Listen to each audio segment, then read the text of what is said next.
Anteriormente los hombres tenían ciertas actitudes arraigadas, pero actualmente vuelven a surgir, pero con otros ciertos nombres, ¿no? Como estos que son hombres de alto valor o mujeres de valor, que son nuevos conceptos que la juventud traemos. Antes estaba muy arraigado el tema de que no era... Te hacía menos hombre hacer labores domésticas, cuidar los hijos, no sé, lavar o planchar, y creo que en un mundo globalizado, tienen que cambiar este tipo de conceptos porque obviamente la sociedad no es la misma hace 30 años que la que estamos viviendo actualmente. Bueno, yo entiendo que es un concepto nuevo que tiene que ver con la deconstrucción de los hombres y de la idea que tenemos de ellos, de la forma en la que deben de vestirse, hablar, comportarse, etcétera. Un rol de acuerdo a las condiciones que tenemos en la actualidad, es decir, que haya más respeto hacia las mujeres, menos violencia, que se nos permita ocupar otro tipo de cargos de liderazgo. Actualmente hay un cambio de pensamiento de los hombres de responsabilizarse en labores que en un principio estaban destinadas a la mujer. Y hoy en día no, también los varones tenemos la sensibilidad, somos seres humanos, podemos dar pauta también a estos espacios para que las mujeres también se desarrollen, crezcan profesionalmente y a nosotros también nos permitan en algún momento pues tener esta libertad de expresar nuestros sentimientos. Son masculinidades en donde se está dejando atrás la masculinidad hegemónica que nos han impuesto históricamente, el famoso patriarcado, ¿no? Donde un hombre pareciera que no puede expresar sus emociones y su sentir, y donde ya hay estereotipos y roles de géneros impuestos.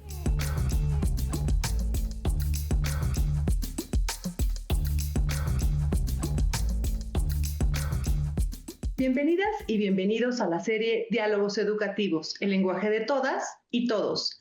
Mi nombre es Aglae Vaquera Méndez y les saludo desde la Coordinación de Universidad Abierta y Educación Digital de la UNAM. Hoy conversaremos sobre el tema Nuevas Masculinidades. Cuestionaremos los estereotipos tradicionales sobre lo que significa ser hombre. A través de testimonios y herramientas prácticas, charlaremos sobre la expresión emocional, la igualdad y la salud mental, promoviendo formas más libres, empáticas y responsables de vivir la masculinidad. Para ello nos acompañan 3 panelistas expertos en el tema. Me permito presentarles al maestro Gerardo Abel Chaparro Aguilera. Él es licenciado en Psicología por la Universidad Nacional Autónoma de México y maestro en Educación. Profesor de la UNAM con 27 años de antigüedad y desde hace 26 años se desempeña como terapeuta. Muchas gracias por estar con nosotros, Gerardo. Muchas gracias a ustedes por la invitación y bienvenidas y bienvenidos todos a este programa. Gracias. También nos acompaña el maestro Sergio Abraham Reyes Pantoja. Él es psicólogo por la Universidad Tecnológica de México y maestro en Ciencias de la Salud con mención honorífica por la UNAM. Cuenta con más de 15 años de experiencia en investigación, intervención comunitaria y docencia, especializándose en equidad de género, bienestar emocional y cultura de paz. Actualmente se desempeña como secretario académico del Programa Universitario sobre Cultura de Paz y Erradicación de las Violencias, el PUCPAS, y colabora como gestor de programas comunitarios en la Coordinación para la Igualdad de Género, ambos en la UNAM. Bienvenido, Sergio. Muchas gracias y un saludo a la audiencia, a todas, todes, todos. Gracias. Y el maestro César Alejandro Mejía Cuadros. Él es psicoterapeuta, licenciado en Psicología por la UNAM y maestro en Educación por la UNID. Cuenta con más de 12 años de experiencia como terapeuta corporal y se certificó como constelador familiar y corporal en el Instituto de Investigaciones Hawaii. Bienvenido, César. Muchas gracias. y esperemos que lo que podamos compartir aquí sirva para todas, todes, todos. Gracias. Así será. Muchas gracias a ustedes por acompañarnos. Y bueno, para dar inicio a esta interesante charla, comenzaremos contigo, Gerardo. ¿Qué debemos entender por nuevas masculinidades? Si hablamos de nuevas, entonces implicamos que hay antiguas. Y eso significa entonces que hay un antes y un después. Creo que vale la pena contextualizarlo en términos de la estructura de la familia. Algo que solemos revisar poco es que las estructuras de las familias se han vinculado con las formas y los modos de producción. Si lo decimos de manera muy rápida y sucinta, la hacienda generó familias muy, muy grandes, tipo clan, porque entre más manos hubiera, era más fácil sobrevivir. Después, con la aparición del capitalismo primitivo, aparecen las familias nucleares, que van a ser más familiares ahora para nuestros escuchas. Y son estructuras mucho más pequeñas en lo que ahora van a ser ciudades.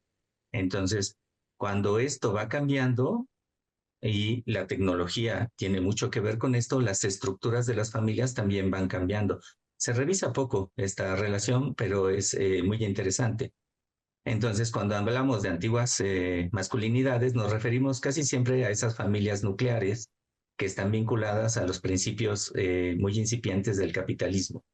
Entonces, cuando esto ha sido trascendido de alguna manera, las estructuras van cambiando y ahora es a lo que podríamos llamarle nuevas masculinidades. Entonces, las nuevas formas de relación en donde el poder estaba centrado en una sola persona, que era el varón, el padre, se modifican, ¿no?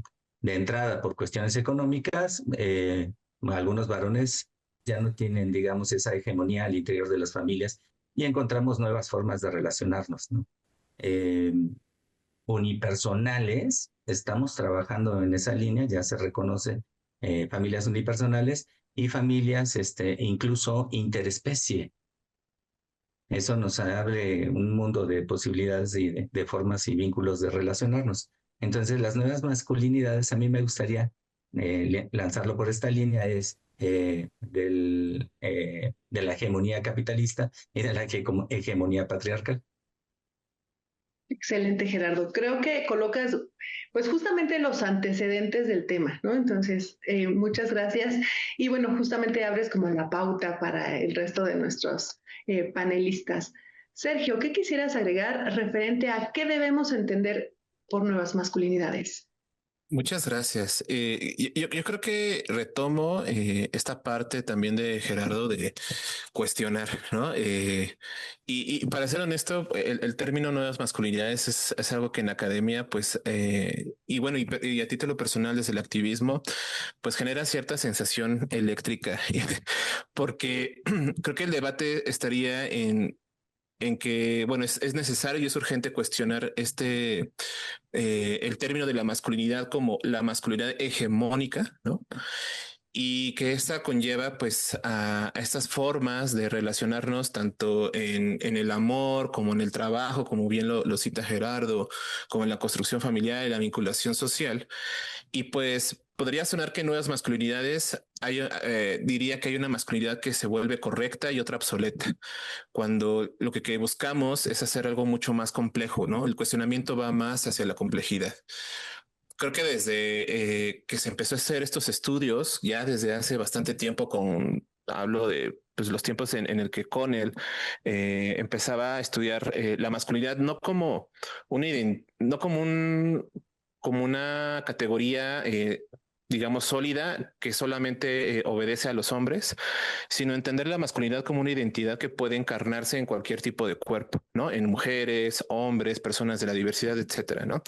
Y que esta identidad pues se vuelve una práctica, ¿no? Basada pues esencialmente en aprendizajes sociales, en acuerdos, ¿no? Y que estas pueden volverse distintas o diversas.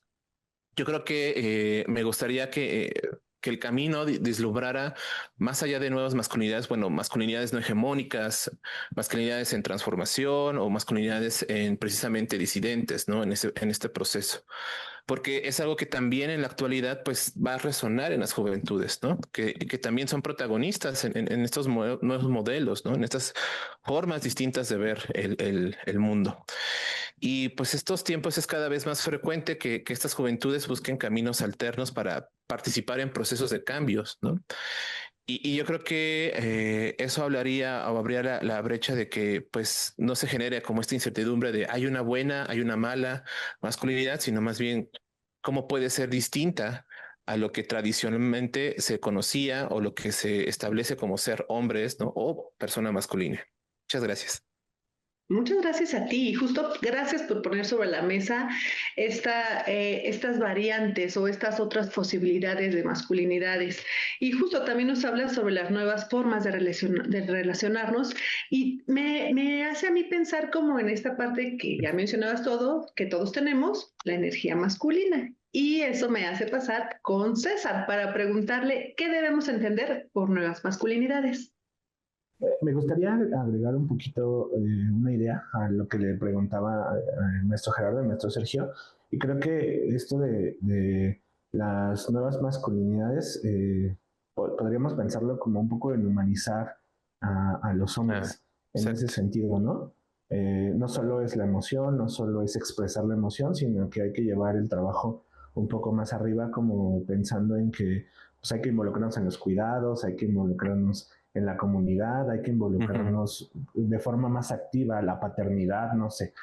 Y tomo esta entrada para hablar de la energía masculina y femenina, porque como lo decía la primera chica que aparecía en la cápsula, cuando hablamos de nuevas masculinidades, sí estamos hablando tal vez de una nueva propuesta, de una nueva forma de encarnar la parte de cómo ser hombre.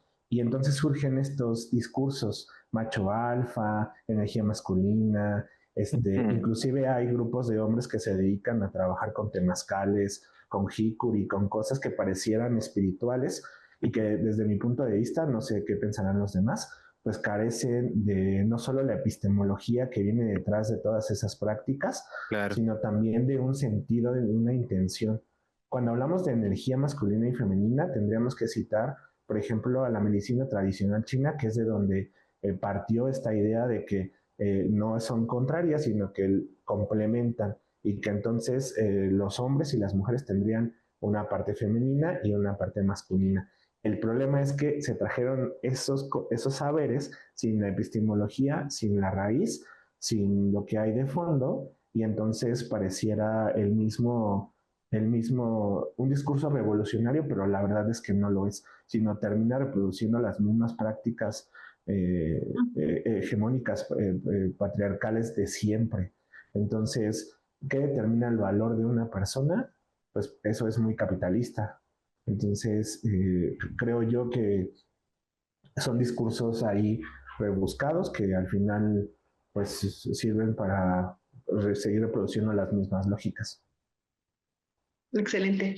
Muchas gracias, maestro. Y justo hablabas de involucrar los cuidados, ¿no? Los cuidados quizá del otro en esta parte de relaciones igualitarias, pero ¿qué pues con cuidarse, ¿no? ¿Eso también aparece en esta parte de los cuidados, el autocuidado de las masculinidades? Pues ahí me gustaría como justamente abrazar la pregunta porque precisamente tiene que ver con estos mandatos, ¿no? Estos estereotipos más comunes sobre la masculinidad y sobre todo que se instrumentalizan en los hombres, ¿no? Y cómo es que influyen en la vida cotidiana como sería el cuidarnos. Hay estudios, mi queridísimo amigo Beno de Kaiser, pues es un doctor que de la Universidad de Veracruz que ha pues sí, posicionado el tema en la investigación sobre los efectos negativos o como un factor de riesgo establecerse en estereotipos de género masculinos hegemónicos versus la calidad de vida, ¿no? Es decir, el envejecimiento puede ser acelerado, el deterioro cognitivo, porque precisamente pareciera que dentro de estos estereotipos se nos enseñan a ser fuertes, a no pedir ayuda, a demostrar que podemos, aún así sobrepasando nuestros límites o poniendo nuestras vidas en riesgo. Entonces, pues es muy común, por ejemplo, ¿no? Y eso a mí, conforme voy envejeciendo, pues me atraviesa porque parecerá ser que me gana más o me jala más como el hecho de, no, es que tengo que trabajar o no, es que estoy muy cansado, ¿no? O tengo que resolver esto antes de ir al médico a una revisión, ¿no? Por algo que me está sucediendo. Y pareciera paradójico porque pareciera ser que tengo que estar sano para trabajar, pero no cuido esta salud, ¿no? En esa cuestión. Y por supuesto, tiene que ver también con las condiciones generales, ¿no? Es decir, pues si hay leyes, si hay estructuras, si hay mecanismos, pues que también alienten y pues bueno, también como parte de los hombres, como parte de la sociedad, pues también creo que debemos sumarnos a exigir estas leyes, ¿no? Para que podamos tener espacios de salud mental dignos, de salud física, ¿no? O médica en general. Entonces yo creo que ahí también estaría pues hasta esas dos vertientes. Uno, lo personal, lo construido desde lo social, desde lo que significa para ser hombre y también las estructuras y los ecosistemas sociales, ¿no? Que pues también evitan que uno se cuide.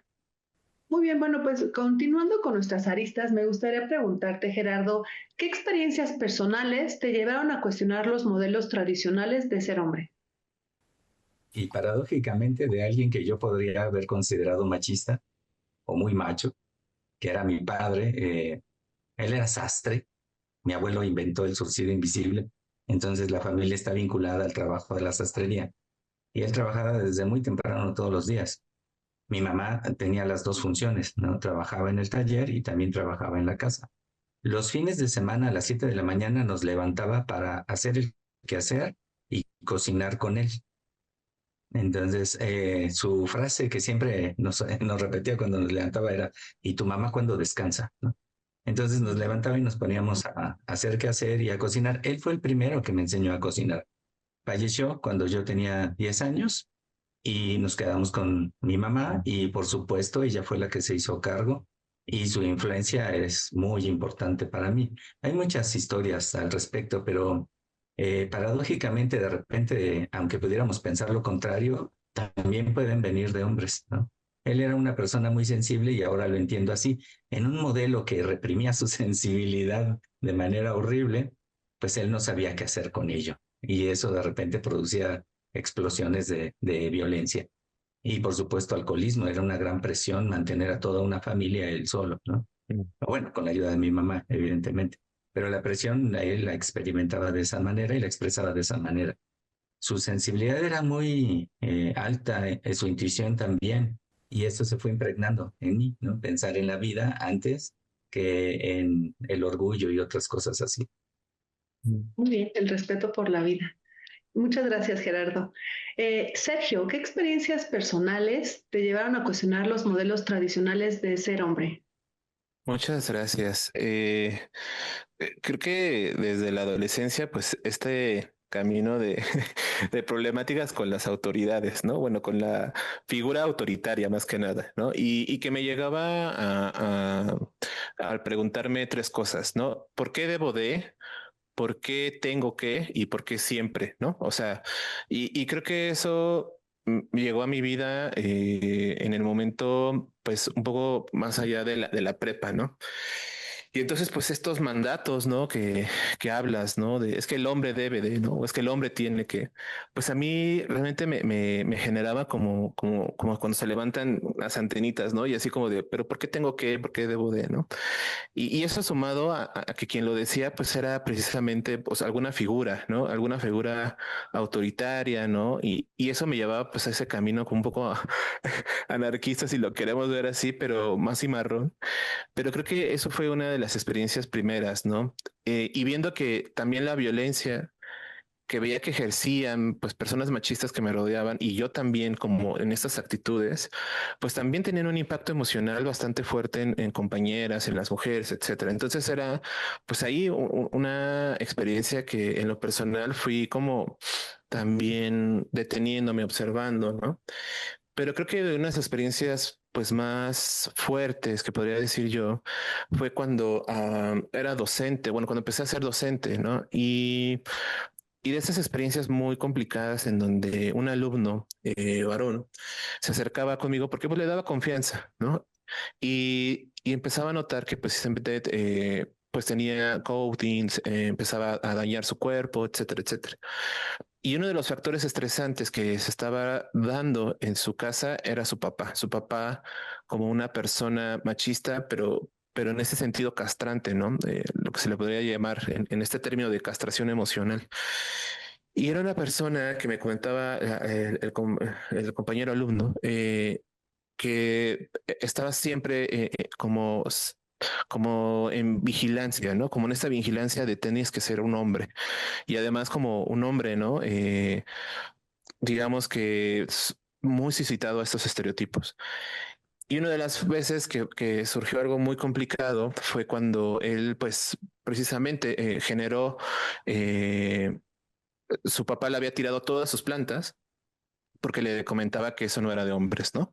Que el cuidado de plantas era de las mujeres, empezó, pues, obvio, a decir grosería, le tiró todo, ¿no? Le tuvo violencia física y lo que hizo el compañero, pues, fue llamarme, ¿no? Y decir, ¿sabes qué? Pasó esto en mi casa y pues ya no soporto y pues bueno, estoy pensando en quitarme la vida, ¿no? Entonces, ¿cómo es que esto lleva precisamente como estas experiencias a que, pues, hombres jóvenes, ¿no? Juventudes, pues piensen en quitarse la vida por no tener condiciones en las cuales pues pueden desarrollarse desde su potencial, ¿no? O sea, desde lo que ellos van descubriendo, de los que les va gustando. Y por el simple hecho de tener que encajar en estas cajas súper chiquitas, cuadradas, ¿no? Yo lo veo un poco como la metáfora, como estas damas de hierro con picos, que se les llama masculinidad hegemónica, ¿no? Entonces, creo que desde ahí fue una de las experiencias más fuertes. Dije, no, yo creo que algo tengo que también aprender para poder compartir, para poder orientar, ¿no? No para resolver, sino para poder orientar y saber hacia dónde y cómo construir espacios para las juventudes, sobre todo varones, ¿no? Que buscan espacios, pues, seguros o libres de violencia. Muchas gracias por compartirlo, Sergio. Y justo nuestros panelistas trabajan con eso, con juventudes, con jóvenes adultos y con comunidades. Entonces, pues qué mejor que ustedes para compartirnos esto. Gracias, Sergio. César, ¿qué experiencias personales te llevaron a cuestionar los modelos tradicionales de ser hombre? Fueron varias. Yo creo que la primera fue que yo crecí en un entorno donde hubo violencia intrafamiliar, donde hubo adicciones y eso generó pues me generó una infancia bastante hostil, de tal manera que desde muy pequeño yo no me sentía alineado como a ser el tipo de hombre que se me enseñó, que había en mi casa, los modelos que habían en casa, ¿no? Por ahí de la adolescencia, 11, 12 años, mi papá, que era luchador profesional, nos empezó a enseñar cómo defendernos, cómo meter las manos, ¿no? Yo fui un niño bulliado, entonces mi papá frecuentemente me decía, ¿no? Si no te defiendes, pues aquí va a haber una reprimenda. Cuando nos enseña a luchar, digamos, como hacer los movimientos de lucha, hay un movimiento que yo hago en donde me caigo mal y me pego en el hombro y empiezo a llorar. Entonces mi papá me levanta un poco con violencia y me empieza a regañar, ¿no? La verdad es que me disocié, no escuché qué me dijo, solo en ese momento dije, yo no sirvo para esto, me bajé del ring, me cambié y lo esperé en la puerta de la entrada.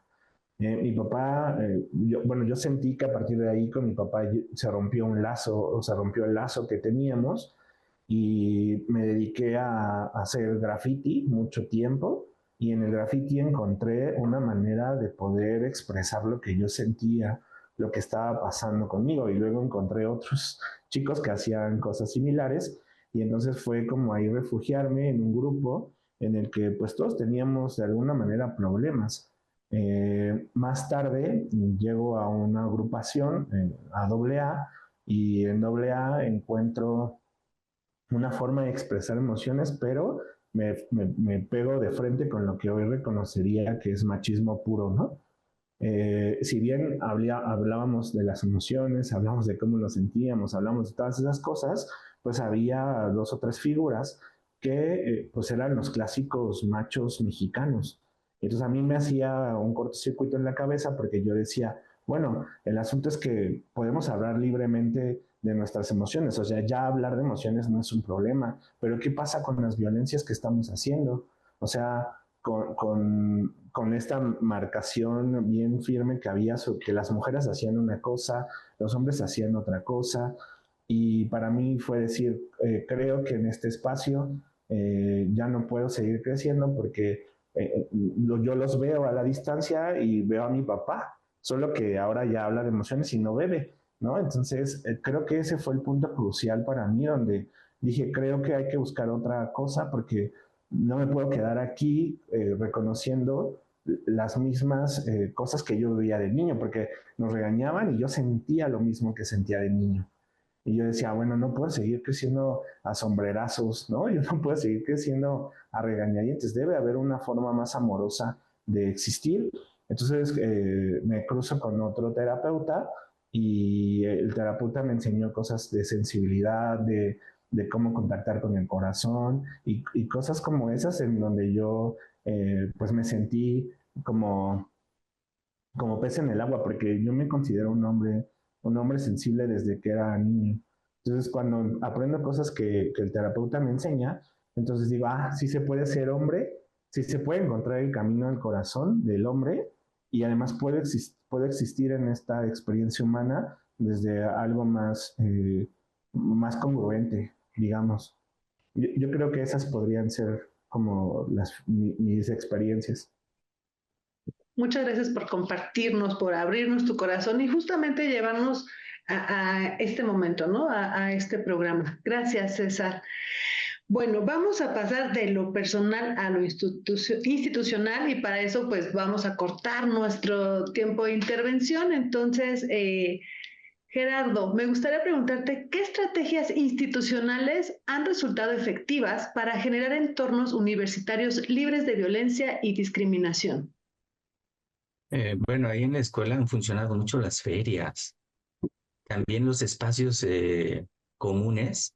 FES Iztacala fue la primera en establecer sanitarios mixtos y eso fue un paso muy importante dirigido precisamente por mujeres, porque no debemos de olvidar que las instituciones son los seres humanos que las componen y las relaciones que establecemos al interior. Y que aunque no nos lo propongamos en los espacios áulicos, pueden presentarse incluso violencia, ¿no?, de género, y que precisamente la UNAM se ha puesto a trabajar y se ha incluido lineamientos, estrategias, protocolos de situaciones, de vínculo, de diálogo, para poder establecer un ambiente un poquito más equitativo y más libre de violencia. Aquí de verdad quiero recalcar es precisamente lo que decía el maestro Sergio. La violencia la pueden ejercer mucho tipo de personas, no es algo exclusivo, ¿no?, del género, del sexo, y que yo preferiría precisamente hablar de sexismos, ¿no? Pero en la escuela, al ser una institución que corresponde a la estructura que empodera a ciertas personas, pues también va hacia abajo y en el salón el poder normalmente estaba ejercido por una persona, ¿no? Ahora las nuevas estrategias pedagógicas nos ayudan precisamente a generar ambientes áulicos mucho más estables, tranquilos, libres de violencia. No solemos verlo, pero incluso que nos enfermemos profesores y alumnos, profesoras y alumnos, los fines de semestre, todos, es una violencia, o sea, no tiene sentido, y menos en carreras de salud, es un contrasentido muy duro, pero esas son las principales estrategias, la concientización. Muy bien, Gerardo. Esto que nos compartes, pues justamente nos genera alternativas y posibilidades, ¿no? En cómo sí se puede trabajar el tema. Bueno, pues si me permiten, vamos a una pausa y aprovechamos para que se comuniquen con nosotros y nos sigan a través de nuestras redes sociales. Regresamos.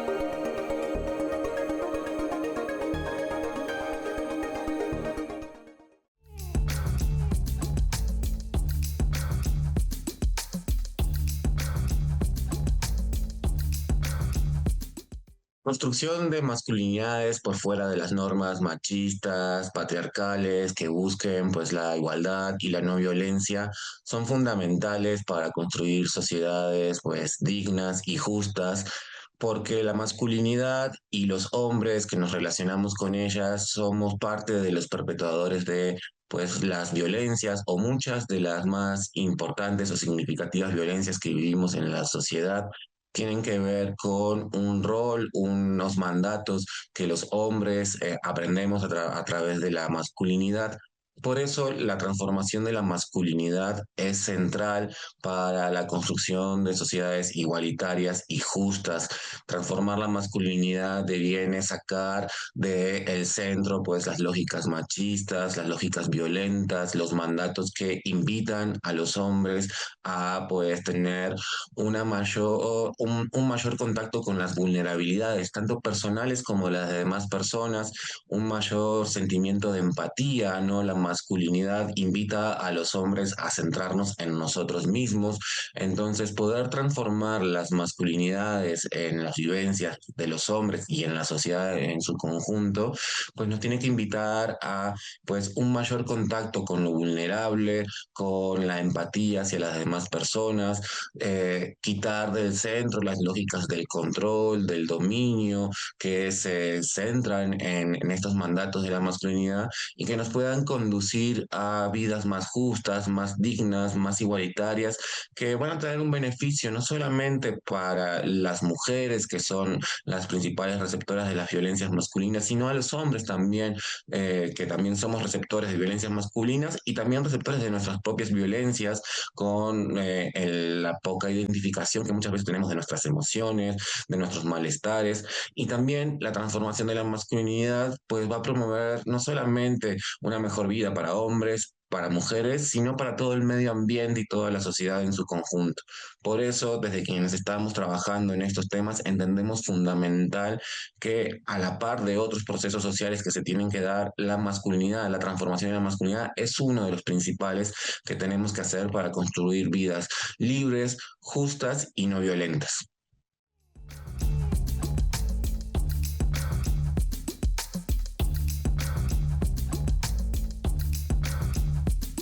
Estamos de regreso y seguimos conversando sobre nuevas masculinidades.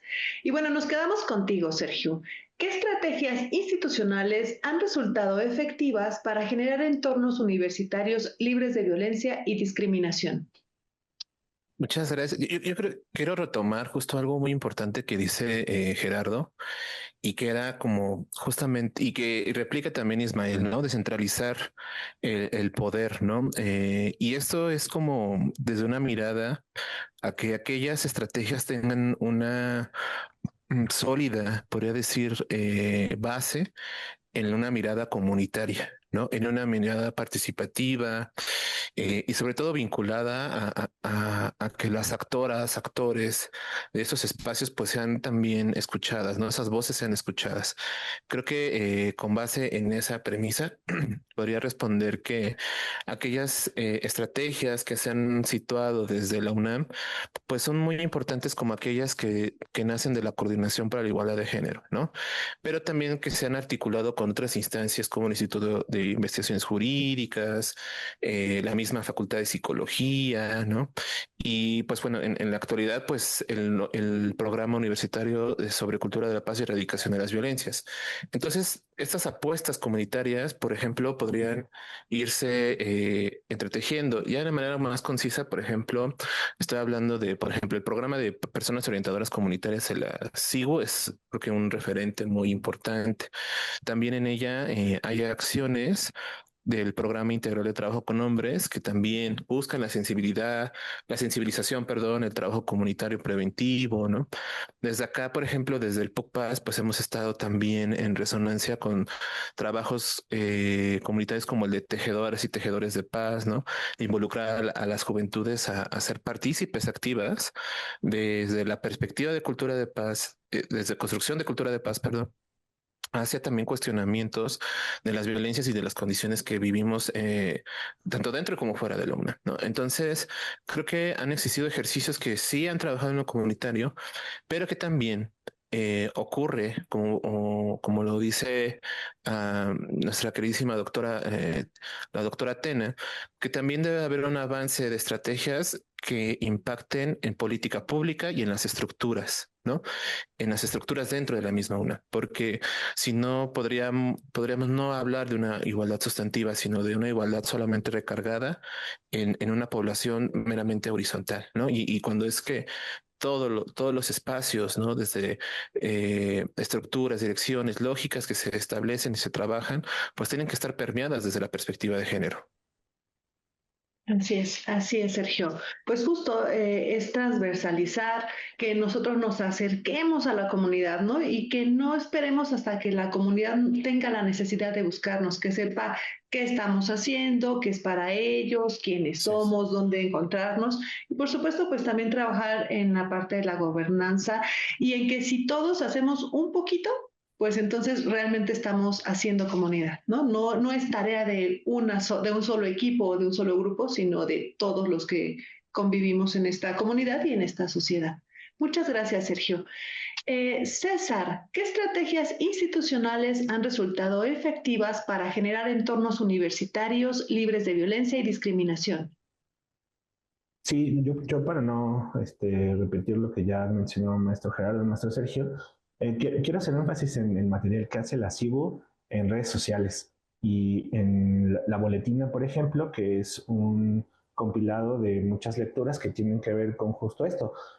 No solo con el trabajo de hombres, no solo en la difusión del feminismo, sino en temas específicos como la machosfera, como la cultura incel, como en generar estos espacios y estos círculos de reflexión que a lo mejor pudieran ser un tanto teóricos, un tanto académicos, como pensando en que, bueno, la UNAM se destaca por ser el corazón intelectual del país y que de alguna manera quienes están a cargo de estos espacios, pues bueno, también intentan bajar los contenidos a una forma más simple, una forma más digerible. Hace mucho tiempo, bueno, no, hace algún tiempo, en la página de la boletina se estaban dando cursos, están dando talleres que me parece pues una oportunidad para poder seguirse formando, sí, como en estas áreas de género, pero también como para hacer pues como la confrontación personal al respecto, ¿no? Lo que ya se mencionaba del poder, ¿no? De la autoridad. Creo que para mí eso es importante que hay que cuestionar y que tiene que ver mucho con la cultura de la paz, en el sentido de que una comunidad y a lo mejor una horizontalidad en cuanto al poder a veces no suele ser muy funcional, ¿no? Y de lo que se trata un poco es más de que en estos espacios haya una cultura de igualdad y que pueda de alguna manera establecerse, pues sí, como tal vez en una utopía, como que podamos ser iguales todas y todos, ¿no? Creo que es una barbaridad eso que dije, me equivoqué. Muy bien. Gerardo, ¿qué beneficios has observado en hombres que adoptan estas nuevas formas de vivir su masculinidad? Son más sanos y más felices. En terapia, ¿Pero qué hacen? ¿Cómo se come? ¿Qué hace uno para adoptar esta nueva forma de vivir? Es que estamos hablando de seres humanos y somos seres sensibles, todos, y tenemos que expresar nuestras emociones, si no nos enferman.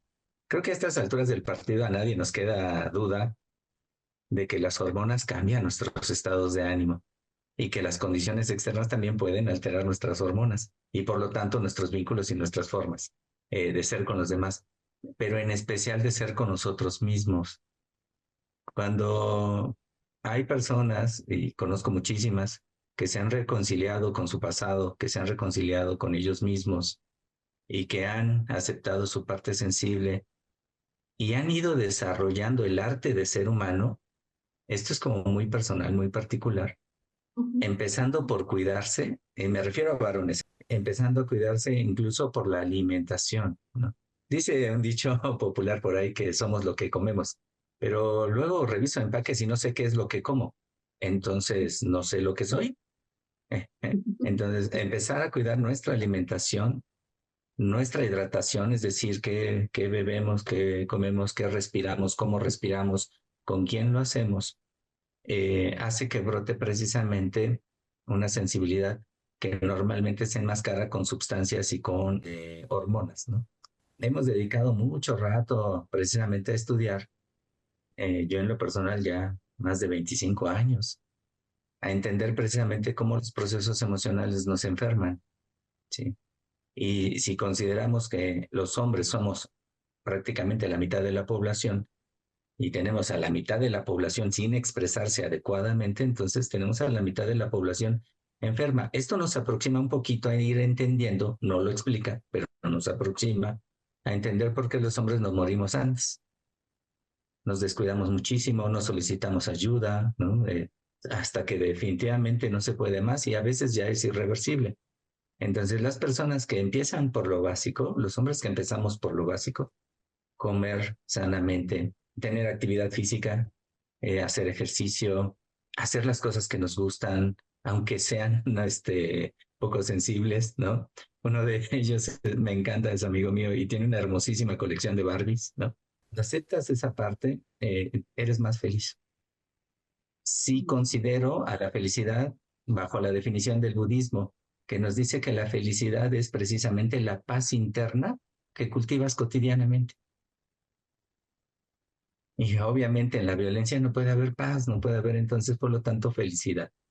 Si vas más allá y entonces haces cosas buenas por ti, van a ser el sentimiento de hacer cosas buenas por los demás.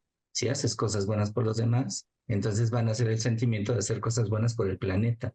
Y sí, conozco gente que se ha puesto a limpiar el parque de la colonia, se ha puesto a hacer campañas de reforestación, se ha puesto a hacer muchas cosas en donde ya trasciende su ser. Pero empecemos así con lo básico, ¿no? Poder expresarte sin lastimarte y sin lastimar a los demás. Con esas pequeñas dos reglas sería como muy importante. Y entonces son más felices, ¿no? Y por supuesto más sanos. Muy interesante todo lo que nos compartes, Gerardo, e incluso nos llevaste a la felicidad, cuando en realidad no estábamos hablando de ser feliz, sino de qué beneficios tiene el cuidarme, el tratarme bien, el tratar bien a las personas o a la comunidad con la que interactúo, ¿no? Entonces, muchas gracias, Gerardo. Sergio, ¿tú qué opinas? ¿Qué beneficios han observado en hombres que adoptan estas nuevas formas de vivir su masculinidad? Yo sumaría que uno de los grandes beneficios, creo que podría establecerlo como en hablar de la construcción de una confianza y una mejor forma de relacionarnos entre los mismos hombres como con compañeras y personas, infancias, ¿no? Y personas de la diversidad y disidencias. Yo creo que ese es un beneficio muy importante porque aprendiendo a habitar el malestar en lugar de huir de él, pues nos lleva a descubrir que, como lo dice César, ¿no? Somos seres que humanizamos nuestras relaciones, nuestras formas de convivir, y eso nos lleva a construir vínculos más fuertes, fundamentales, ¿no? Emprender acciones comunitarias, como lo dice Gerardo, ¿no? Entonces creo que esa humanización, pues no es menor, ¿no? En que una persona joven, por ejemplo, una persona adulta, aprenda a pedir ayuda, pues moldea eso un espacio de comunidad, de conjunción, ¿no? Una interdependencia entre quienes estamos en los espacios. Si un maestro reconoce sus propias vulnerabilidades, ¿no? Si acepta que hay una diversidad gigantesca, pues el aula se vuelve libre de violencia, una aula más segura para todas, todes y todos, ¿no? Entonces, creo que yo en lo personal hasta he vivido y he disfrutado más mis clases al cuestionar los mandatos, ¿no? Y he visto que las juventudes en donde acompaño en espacios áulicos, pues disfrutamos más el hecho de estar ahí, ¿no? De estar en ese espacio en común. Creo que deseamos mostrar que estos beneficios, pues bueno, no son medallas ni tampoco nos llevan a decir, bueno, ya soy un nuevo hombre, ¿no? O ya soy hombre bueno, sino más bien como como a ir desmontando, ¿no? La idea de tener que vivir de una sola manera, ¿no? Yo creo que también ese es un gran beneficio, la libertad de poder escoger, ¿no? De poder disfrutar, como bien lo dice Gerardo, ¿no? Muchas gracias.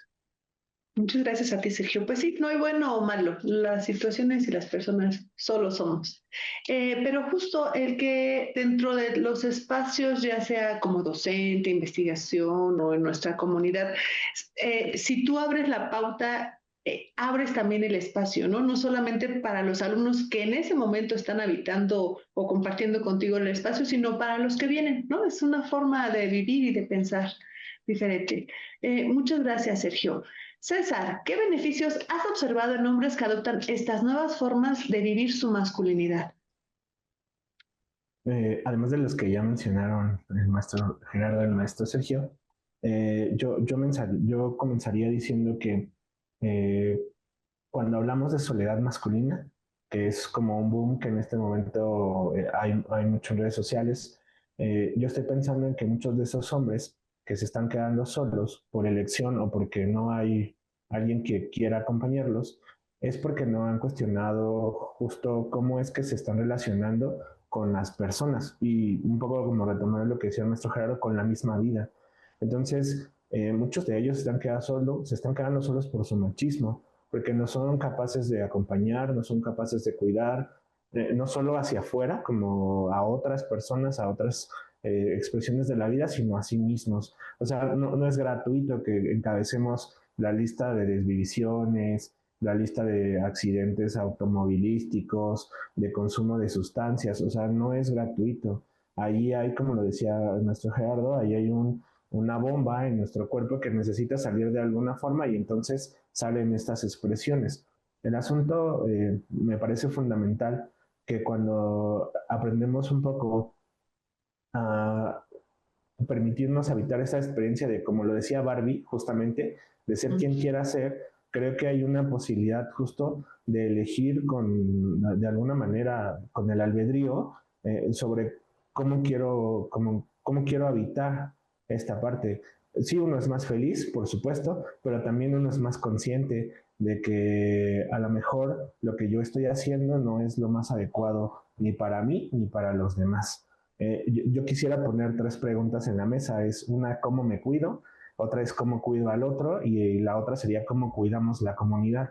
Para mí esas 3 cosas estas 3 preguntas son importantísimas para justamente habitar una masculinidad, yo quiero llamarlo un poco más sana, un poco más empática y sobre todo un poco más humana. Pues es que este tema de nuevas masculinidades ya nos generó un abanico de posibilidades. Entonces, pues muchas gracias por compartirse con nosotros.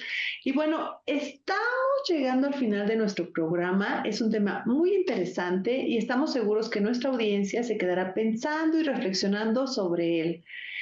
Y bueno, agradezco a nuestros panelistas Gerardo, Sergio y César por compartirnos su experiencia y opiniones, así como a nuestra amable audiencia por su atención. Los invitamos a continuar con la serie Diálogos Educativos, el lenguaje de todas y todos. Hasta la próxima.